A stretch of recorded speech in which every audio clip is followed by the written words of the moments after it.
नमस्कार, मैं हूं संजय शर्मा। आप देख रहे हैं 4 PM न्यूज नेटवर्क। पिछले कई दिनों से अमेठी और रायबरेली में था।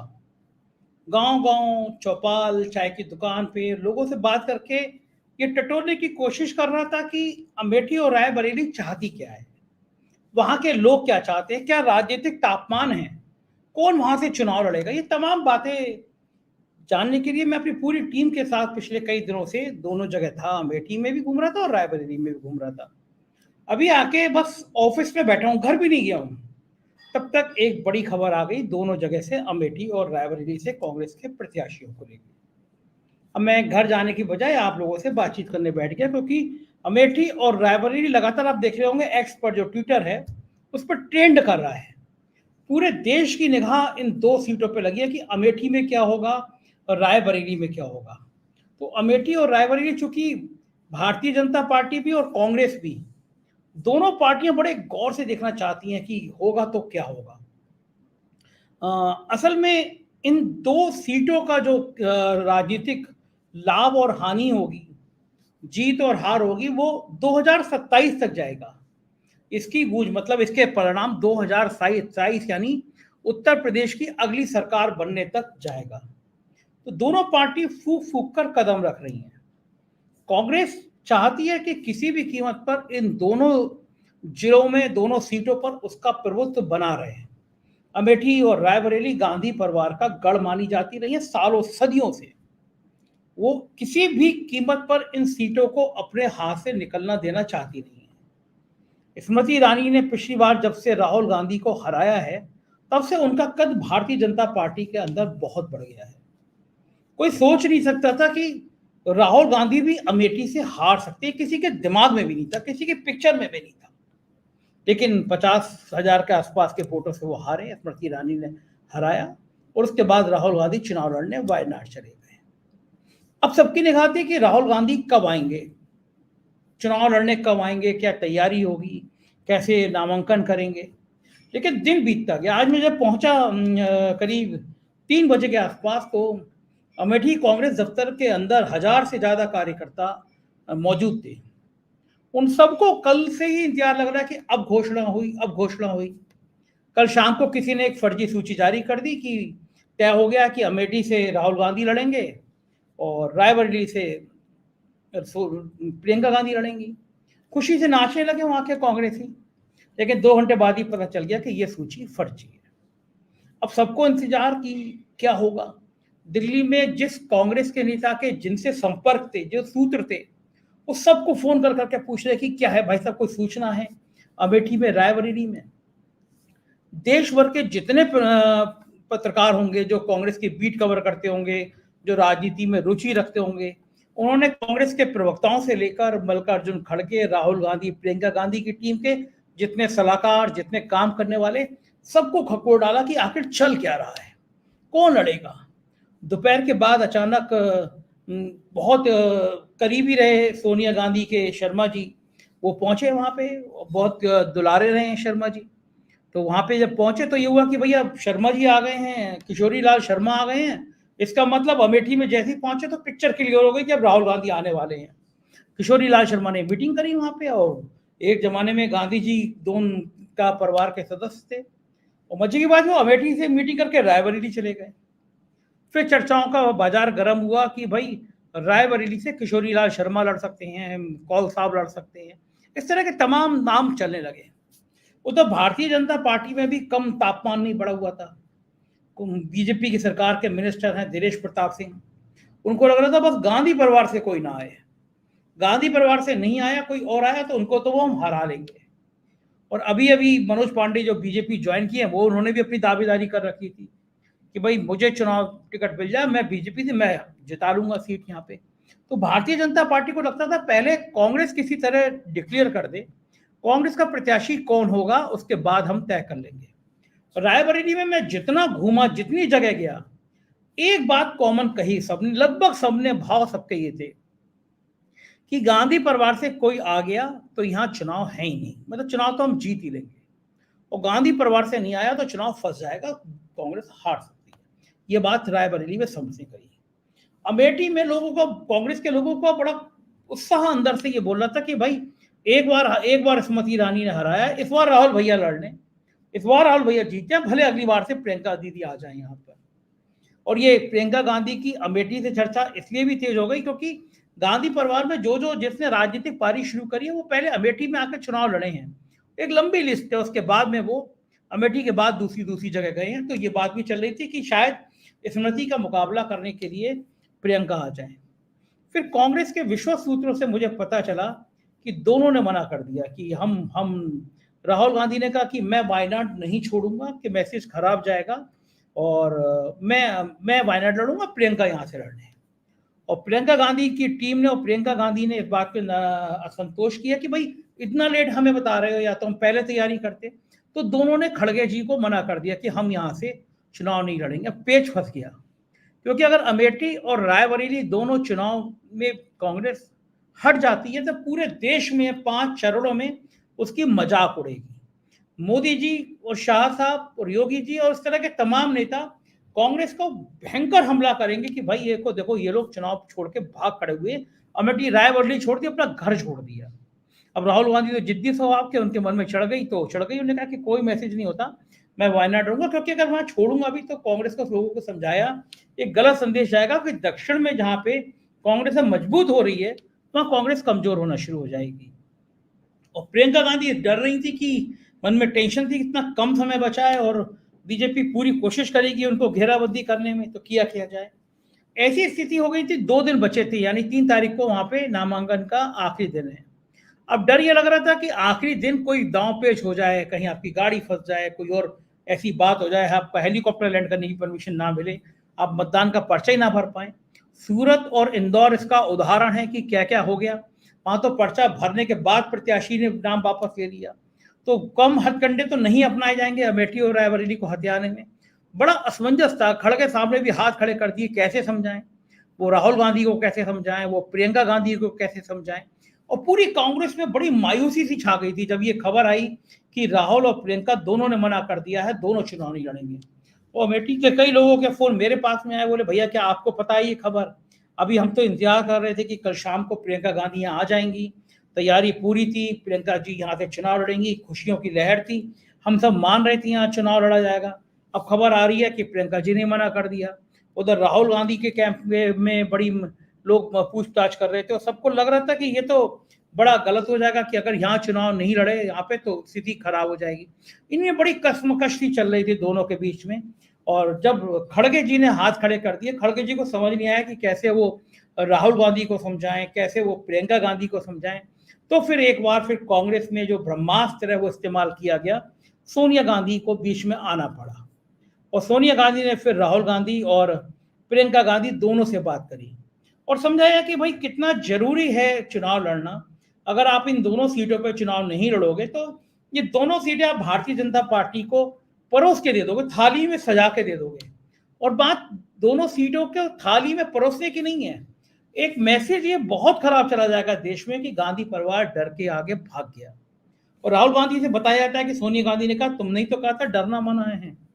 तो चाहे राजनीतिक दृष्टि से डरे ना भले ना हो, तुम मन से भले साउथ में लड़ना चाह रहे हो, लेकिन यहाँ पे ये मैसेज जाएगा कि डर गए। और फिर उत्तर प्रदेश में कांग्रेस कई सालों तक खड़ी नहीं हो पाएगी। खैर मुझसे भी, मैं भी जब राहुल गांधी से मिला था, उन्होंने मुझे बुलाया था, तो मैंने किसी पत्रकार के नाते मेरा भी मन था कि राहुल गांधी अमेठी से लड़े, मैं उत्तर प्रदेश से आता हूँ, तो मुझे लगा चुनाव बहुत रोचक होगा।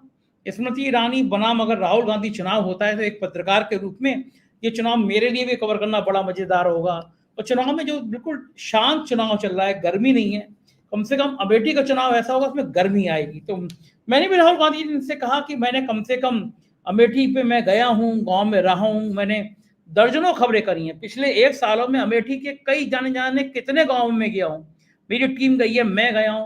और मैंने राहुल गांधी को बताया कि मैं अगर वीडियो बनाता हूँ अमेठी का तो कोई वीडियो ऐसा नहीं है जो 15-20 लाख लोग देखते ना हो। इसका मतलब लोगों के मन में अमेठी बड़ा बसी हुई है, कांग्रेस बसी हुई है, राहुल गांधी बसे हुए। तो मैंने मुस्कुराते हुए कहा कि आपको चुनाव लड़ना चाहिए और आपने तो कहा कि डरना मना है।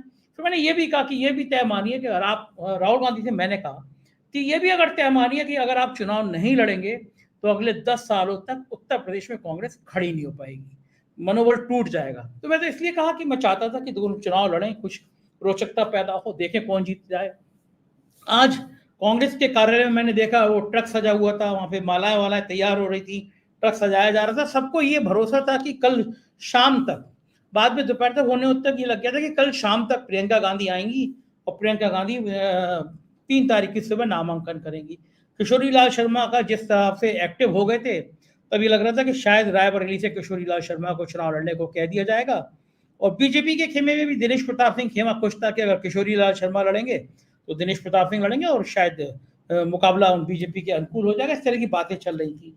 तो अब वो जो है सोनिया गांधी के हस्तक्षेप के बाद सीन पलटा, क्योंकि राहुल और प्रियंका ये बात बिल्कुल तय है कि अपनी मां की बात नहीं टालते।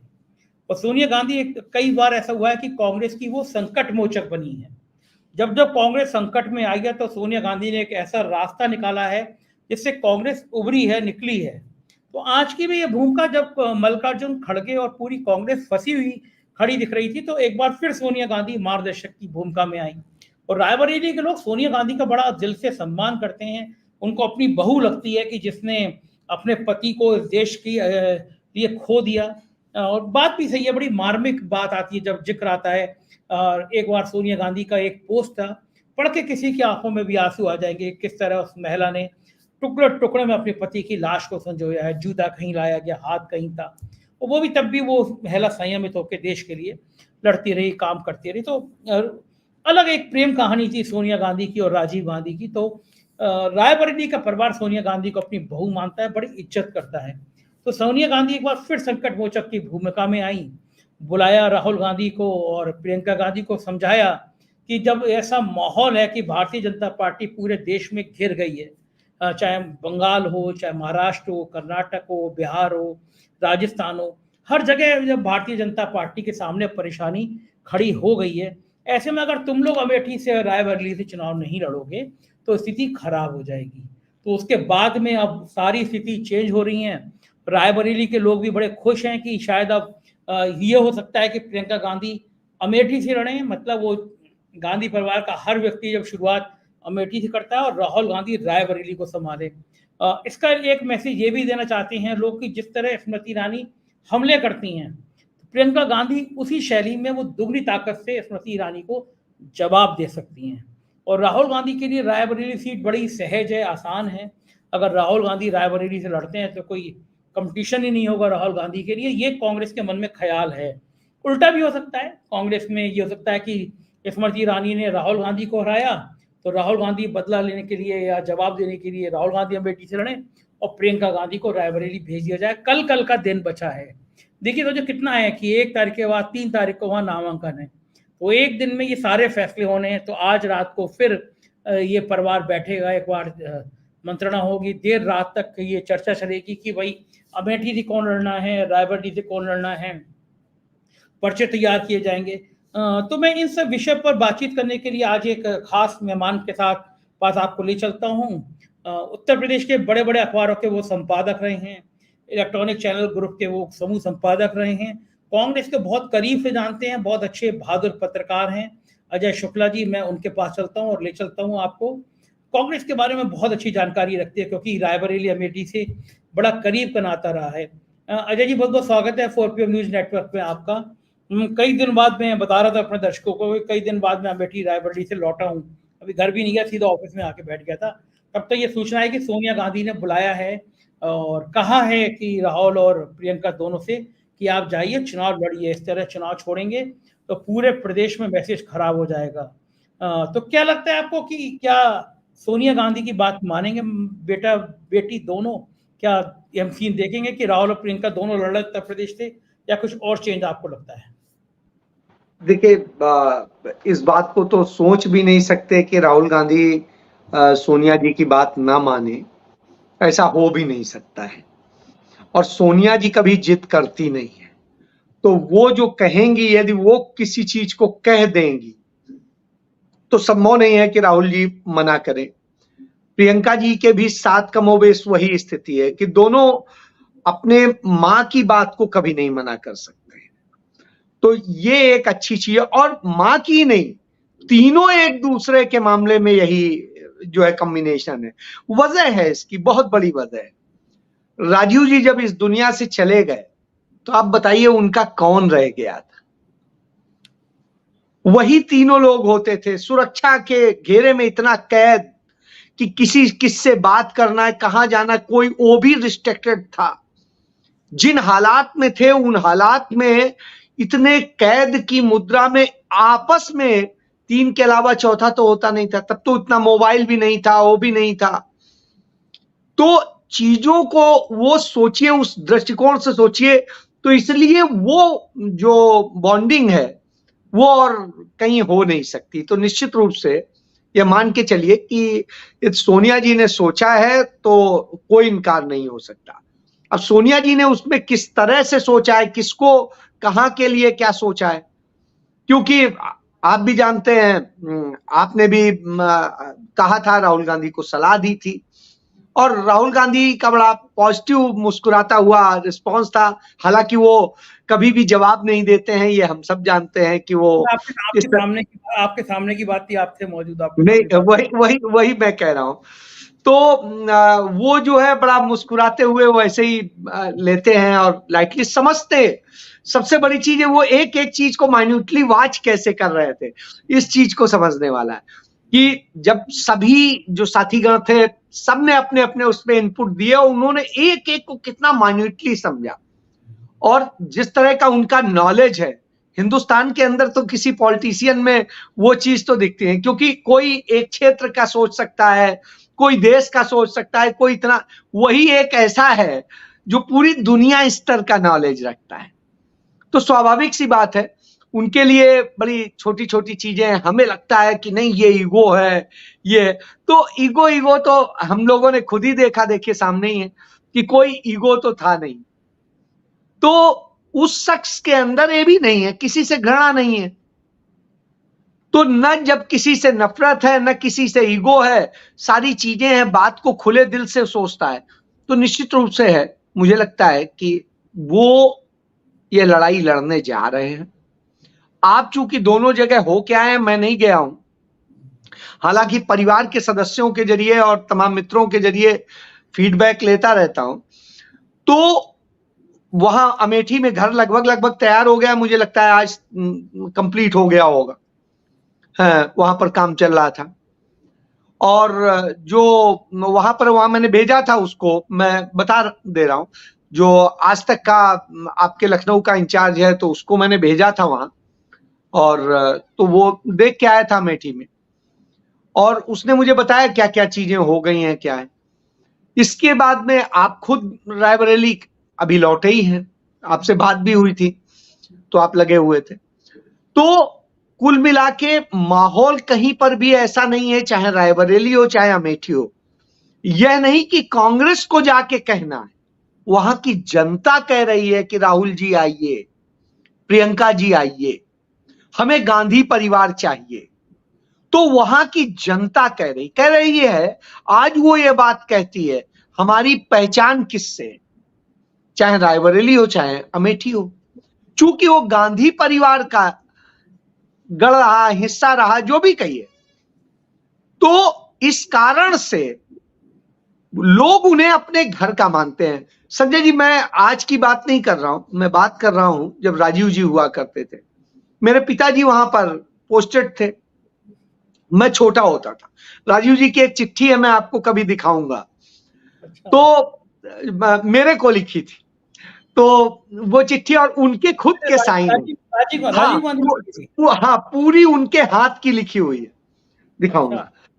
तो वो मैं बताऊं कि राजीव जी का ये था कि वो चले और अचानक एकदम से लोग अपने ऑफिसर से, सुरक्षा के लोगों से कटने की कोशिश करते थे। एक दिन तो ये हुआ, पिताजी मेरे पागल हो गए, क्या होगा, फादर पुलिस में जाके। हाँ, तो उन्होंने कहा कि वहीं पे डिप्टी थे। तो मैं ये बता रहा हूं कि उन्होंने कहा कि आप जो है सबकी जितने थे सबसे चाबियां ले लो गाड़ी की। तो चाबी, भाई प्रधानमंत्री कह रहा है, कौन मना करेगा, खटाखट चाबियां वो करी गई। और लेने के बाद उन्होंने उठाया और नहर में फेंक दिया और अपना जीप लेके निकल गए अकेले और गांव गांव में भटकते। अब उन्हें अब क्या करें, कैसे भी कुछ करो।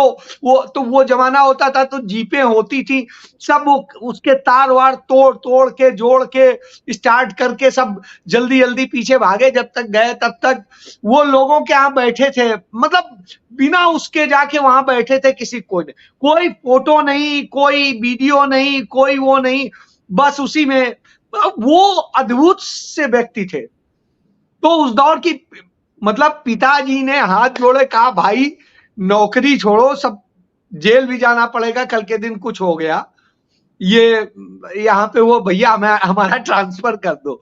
ट्रांसफर कराने के लिए रोते रहे। मैं ये बता रहा हूं कि पता नहीं क्या होगा कभी कैसे। अच्छा, गाड़ी इतनी तेज चलाते थे राजीव जी कि सामान्य आदमी उनका पीछा नहीं कर सकता था। तो ये सारी चीजें हुआ करती थी। तो उस परिवार का लगाव लोगों से उस तरह से, वहां गांव के लोग ऐसे उनसे बात करते थे जैसे वो किसी, मतलब आज हम अपने विधायक और सांसद से नहीं ऐसे बात कर सकते हैं, वो ऐसे बात करते थे और वैसे गुस्सा भी हो जाते थे लोग। कहा भैया तब कहो रहा हो कि ये कराएंगे और वो, मतलब आप ये सोचिए, और सब भैया कहते थे। तो उस तरह से करके वो एक अद्भुत सा वक्त होता था, अद्भुत सी सोच होती थी। राजीव जी भी बड़े प्यार से समझाते थे, गुस्सा हो जाए अच्छा अच्छा अच्छा अच्छा करके, मतलब आप सोच नहीं सकते प्रधानमंत्री, वो भी ऐसा प्रधानमंत्री, ये भी नहीं कि वो कोई एक छोटी सी बैकग्राउंड से आए, वो इतने बड़े प्रधानमंत्री का बेटा था। बेटा होने के साथ साथ विदेश में पढ़ा, इतना बड़ा पायलट था, सारी चीजें थी। उसके बावजूद उनकी जो हम्बलनेस थी वो अद्भुत थी। मैं बताऊं, पिताजी मेरे वाराणसी में पोस्टेड थे और वहां पर एक जो कांग्रेस का एमएलए था, वो कुछ गड़बड़ कर रहा था जो सही नहीं था। पिताजी ने डायरेक्ट चिट्ठी लिख दी राजीव गांधी को और राजीव गांधी ने उस पर कॉग्निजेंस लिया। कॉग्निजेंस लेकर के एक्शन ले लिया। वो सीट कांग्रेस हारी लेकिन उसकी टिकट काट दी। और आपको एक चीज बताएं, इसके बाद सुनिए, पिताजी के खिलाफ विभागीय कार्रवाई शुरू हो गई कि आप डायरेक्ट प्रधानमंत्री को कैसे चिट्ठी लिख सकते हैं।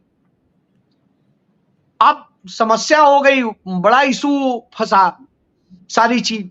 तब अंत में फिर राजीव जी से ही कहा गया कि अब तो ये हालत हो गई।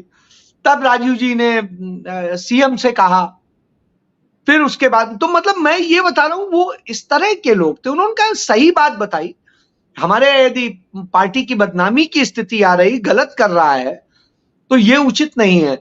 ये आई थी, पिताजी ने दी थी कि ये कहीं पैसा वैसा लेते हैं, ये करते हैं वो करते हैं, तो वो करके बताया था। आप ये सोचिए उस शख्स का, आज क्या किसी लीडर को सोच सकते हैं? आप देख रहे हैं कितने भ्रष्टाचार हो रहे हैं, सब कुछ हो रहा है, सरेआम बैठे। तो वो परिवार एक अद्भुत परिवार, उस परिवार के प्रति निश्चित रूप से मेरे को तो अथाह श्रद्धा है, क्योंकि मैंने बचपन से देखा है। जी, मैं गांव में गया तो एक झोपड़ी सी बनी हुई थी, उसके ऊपर उन्होंने गोल शेप पर डाल रखी थी और नीचे उन्होंने सीमेंट की बेंच बना रखी थी। तो मैं उनसे पूछ रहा था कि गांव का हाल क्या है, क्या। जब मैंने पूछा ये कैसे बैठते हैं, तो उन्होंने बताया कि बोले यहाँ राजीव गांधी आके बैठा करते थे। अब मैं चौंका, मतलब का मतलब पूरे जो प्रधानमंत्री थे जब इस गांव से निकलते थे आसपास से, तो यहाँ आ जाते थे और यहाँ बैठ के घर की चाय पीते थे। बोले कोई नहीं आता था, प्रधानमंत्री आके घर पे सब लोगों से बात करते थे। कल बड़ी हैरानी हुई, मैं रायबरेली के एक गांव में गया, दलित बस्ती थी गांव की, और मैं उसमें एक बिल्कुल फटे हाल बेचारा, उसकी शर्ट फटी हुई थी, जो पैजामा पहना वो फटा हुआ था। तो मुझे लग रहा था कैसे जिंदगी जीता होगा, था गरीब सा लग रहा था, छोटी सी पान की खुंची लगाए हुआ था।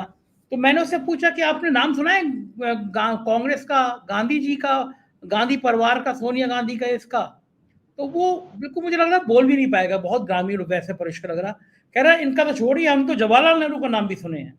और मैं एकदम शॉक, मैंने कहा जवाहरलाल नेहरू का? बोले हमने उनका भाषण भी सुना है। मैंने कहाँ सुना है? तो उसने बताया कि जवाहरलाल नेहरू तब आए थे, ऐसे लगते थे और वो बहुत बोले, बड़ा अच्छा बोले, तारीफ बजाई। जितने गांव में गया वहां पे लोग, हालांकि राहुल गांधी का नाम कम जान रहे हैं लोग, लेकिन इंदिरा गांधी, राजीव गांधी का नाम लगभग सब, यानी अमेठी और रायबरेली में कांग्रेस ने इतना काम किया है। इतने सालों से हुकूमत नहीं है उत्तर प्रदेश में, लेकिन अभी भी उन अमेठी और रायबरेली के गांवों में इंदिरा गांधी जिंदा है, राजीव गांधी जिंदा है, सोनिया गांधी की याद करते रहते हो। मतलब गांधी परिवार की अभी भी जो ताकत है वो मुझे अमेठी और रायबरेली के गांव में नजर आती है। ऐसे में संजय अजय जी, जी एक सवाल, अजय जी एक सवाल पूछूंगा, ऐसे में अगर ये दोनों भाई बहन नहीं लड़ते हैं तो इस इलाके के लोगों को पे क्या बीतेगी? निश्चित रूप से ये डिसअपॉइंट करेगा, बहुत ज्यादा करेगा। और ये निश्चित रूप से मुझे लगता है कि भले क्या है, छोड़िए आप हार जीत, सब कुछ छोड़ दीजिए, मटेरियलिस्टिक सोच से ऊपर उठिए, क्या कोई कहेगा ये भी छोड़ दीजिए। सबसे बड़ी बात है कि आप तमाम लोगों के दिल टूटेंगे, और तमाम लोग उनको जिस तरह प्यार करते हैं इस परिवार को, आप कल्पना नहीं कर सकते। हिंदुस्तान में इकलौता परिवार होगा जिसे देश के एक कोने से लेकर दूसरे कोने तक, हो सकता है 4 आदमी करते हो, लेकिन वो 4 आदमी प्यार करते हैं। ये चीज है। मैं इसीलिए वो बताने जा रहा था, मेरे बहनोई साहब का गांव है उबरनी, और वहीं पे क्या है कि वो नहीं था, रोड नहीं बनी हुई थी। अब थोड़ा परेशानी होती थी, तो एक दिन जब सोनिया जी आई तो कहा गया कि ये बनवा दीजिए। तो उन्होंने कहा अच्छा, चूंकि स्टेट में तो सरकार नहीं थी, ये काम तो स्टेट का था। उन्होंने कहा चलो एक काम करते हैं, हम इससे करते हैं। फिर उन्होंने कहा छोड़ो, रोड बन जाएगी। और साहब क्या किया, उबरनी में रेलवे स्टेशन बन गया। उससे क्या हुआ, रेलवे स्टेशन की रोड बनानी पड़ी, और जो रेलवे स्टेशन की रोड बनी, रोड अपने आप बन गई। तो मैं ये उदाहरण देता हूं कि किस तरह के वो लोग हैं, उनकी करने की सोच क्या होती है, इससे समझ में आता है। तो वो सारी चीजें हैं, उस तरह से करते हैं। और जितना प्यार वहां पर लोग करते हैं, उनसे ज्यादा प्यार गांधी परिवार उनको करता है। आपको बहुत से परिवार में संजय जी मिलाऊंगा, जिन परिवारों को पढ़ा लिखा के उनके परिवारों में बच्चों की शादी करवाने से लेके सब कुछ कर डाला गांधी परिवार ने, और कभी यह नहीं दिखाया कि एक फोटो खिंच जाए, एक वो हो जाए। मैं आपको एक और चीज बताऊं, बार बार हम लोग कोविड के दौर की बात करते हैं कि श्रीनिवास बीवी ने बहुत काम किया, बड़ा अच्छा काम किया, यूथ ने बिल्कुल किया, मेहनत की, इससे कहीं इनकार नहीं किया। लेकिन आप एक बात बताइए, वो सिलेंडर कहां से ले आ रहे थे, वो कहां से कर ले रहे थे? जब हम इस सवाल पे आएंगे तब आपको पता चलेगा कि गांधी परिवार वो सब मैनेज करा रहा था, अपनी फोटो नहीं खिंचवा रहा था। तो नहीं तो दूसरे यहां एक केला देते में 50 लोग फोटो खिंचवाते रहे, हमने देखा है। तो वो परिवार होता है। आप बताइए, निर्भया वाले केस में निर्भया के भाई को राहुल गांधी ने पढ़ा लिखा के पायलट बना के कहां पे खड़ा कर दिया, कभी राहुल गांधी ने बताया क्या? यदि प्रधानमंत्री सवाल न उठाते, क्या नाम है, गृह मंत्री, तो शायद कलावती के बारे में जिक्र ही नहीं होता कि उस कलावती को राहुल गांधी ने उनके पूरे परिवार के लिए क्या किया। तब आया, लोग तो गए थे बुराई खोजने की, अच्छा ये तो अच्छा मिल गया राहुल गांधी के खिलाफ मसाला, बड़ा मसाला मिल गया। गए तो पता चला उसका घर भी राहुल गांधी ने बनवाया, जमीन भी दी, उनके बच्चों की शादी भी कराई, आज जो जॉब है वो भी राहुल गांधी की दी हुई। उसने तो कह दिया कि आज जो है उन राहुल बाबू का दिया हुआ है। और यहाँ पे अगर कोरोना की वैक्सीन भी लगती है तब भी करोड़ों रुपए के होर्डिंग लग जाते हैं कि नहीं। और सुनिए संजय जी, उसके बावजूद ये नहीं बताते हैं कि उसके लिए दुनिया की बैंकों से कितना रुपया इस नाम पर कर्ज लिया गया कि हमें वैक्सीन लगानी, हमारे देश के लोग इस काबिल नहीं है कि वो वैक्सीन लगवा सके, यह कहकर गरीबी के नाम पर लिया गया पैसा।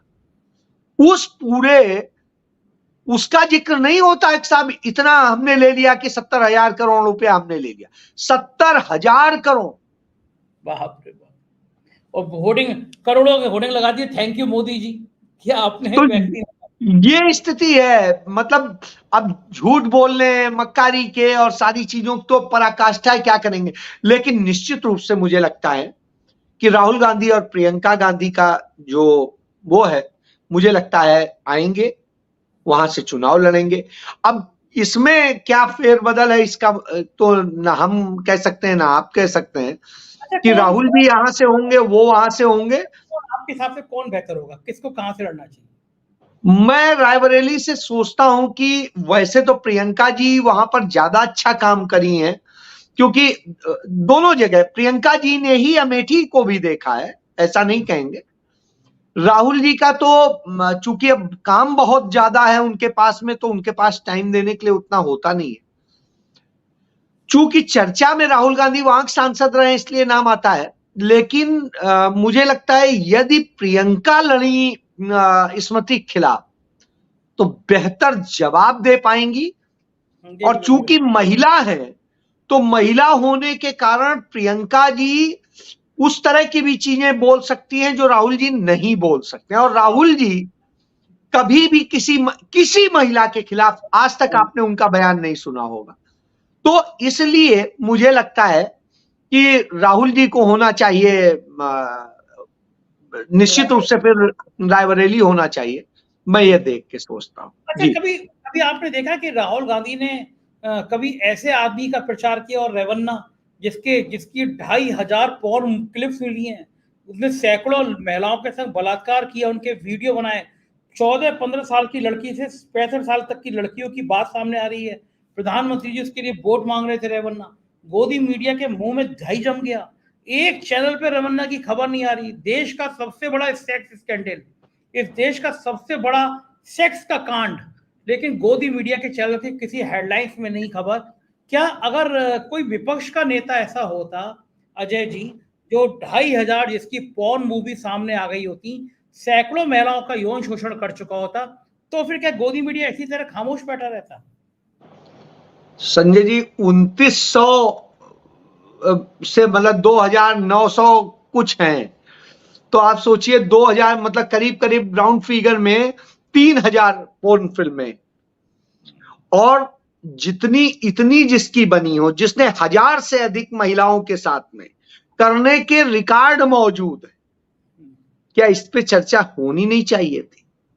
ठीक बात है। चलिए मैं छोड़ देता हूं कि कितना आप फेवर करते हैं, करिए आप फेवर, उसको स्पेसिफिक करके तो कर सकते थे, क्यों नहीं किया गया? क्योंकि पीएमओ में बैठा वो बाबू मालिकों को डायरेक्शन दे रहा था। मुझे बताया, मैंने किसी जो मालिक मित्र हैं एक चैनल के, उनसे मेरी बात हुई, मैंने कहा कम से कम भाई साहब इतना तो करते। उनका, अजय जी आप कुछ भी बोल लो, हमारी औकात नहीं है। अब आप सोचिए वो जोशी इनको सारे डायरेक्शन दे रहा है और ये पागल की तरह नाचते घूमते हैं एक बाबू के। ये कैसे मालिक? अरे साहब, कांग्रेस के समय में आप मालिक तो दूर की बात, मालिक को तो बहुत सम्मान दिला दिया जाता था। जो पत्रकार है वो जाता था, वो रंगबाजी से बात करता था और वो होता था, वो सवाल भी पूछता था। आज औकात नहीं है, बेचारा वो पत्रकार क्या करेगा? मालिक ही जब जाके लेट जा रहा है। मैं तो उदाहरण बता दे रहा हूं। अजय जी एक सेकंड, आपको याद है स्मृति ईरानी से एक सवाल पूछ लिया था भास्कर के पत्रकार ने? स्मृति ईरानी ने कहा तुम्हारे मालिक से भी बात करती है, नौकरी से निकलवा दिया। आज मैं गया अमेठी में, चर्चा थी कि स्मृति ईरानी से सवाल पूछोगे तो नौकरी से निकलवा देगी भैया वो तो। नहीं, बिल्कुल सही है। आप बताइए, ये स्थिति सोच सकते हैं? मतलब अलग तरह की स्थितियां हैं। वो बोल रही है कि हाँ मालिक भरत अग्रवाल ही है ना, अरे अब तुम हमें, मेरे जैसा कोई नहीं पढ़ा बेचारा, वो क्या करता है, वो स्ट्रिंगर बेचारा छोटा सा, उसके बेचारे की हिम्मत नहीं है उतनी। तो सीधी सी बात है, वो ऐसे ही कहते कि मेरे जैसा कहीं धोखे से पड़ गया होता तो मैं उल्टा एक कंटाप और जड़ देता। मैं कहता ऐसा है कि जाओ, जो अब तुम मेरे खिलाफ एफआईआर दर्ज कराओ, जेल भेजो। तो चलिए, मैं नहीं हूं, भगवान ने वो कहा जाता है गंजे को नाखून नहीं देता, मुझे इसीलिए दिया नहीं। आप इतने बड़े समूह के टीवी चैनल आपके अंडर में, 10-15 राज्यों के जो रीजनल चैनल हैं वो आपके अंडर में थे। कभी आपके ऊपर भी ऐसा प्रेशर आया कि तुम्हें केवल साहेब की चमचागिरी करनी है, तुम्हें साहेब की चरण वंदना करनी है, मोदी जी मोदी मोदी मोदी करना है, विपक्ष पर सवाल करना है? आप पे भी कोई प्रेशर आया तो फिर आपने क्या किया? इसका मैं रिटन उदाहरण मौजूद है। मैं एक संडे को आर्टिकल लिखता था एज ए चीफ एडिटर, जो लिखना होता है, और आर्टिकल लिखा मैंने, यह जो क्या नाम, यह कीले सड़क पर नहीं हमारी छाती पर ठुकी है। 2020 की बात। मालिकान जो है पगला गए। सुबह सुबह मुझे मेरे एमडी का फोन आया कि अजय जी और कैसे हैं। मैंने कहा ठीक हूं। तो कहते हैं वो आपका आर्टिकल पढ़ रहा हूं। मैंने कहा हालात ये हो गए हैं तो क्या किया जाए। तो बोले लेकिन ये कीलें वहां चाहे उसमें ठुकी हो सड़क पे या कहीं और, लेकिन मेरी छाती पे तो ठुक गई। मैंने कहा हुआ क्या? तो फिर उन्होंने बताया कि वही फोन आया है उसका ऐसे ऐसे। मैंने कहा अच्छा। अगले संडे को मैंने जो आर्टिकल लिखा, उसमें लिखा कि अब मैं मौन रहूंगा। और मैंने लिखा क्यों मैं लिख रहा हूं ये।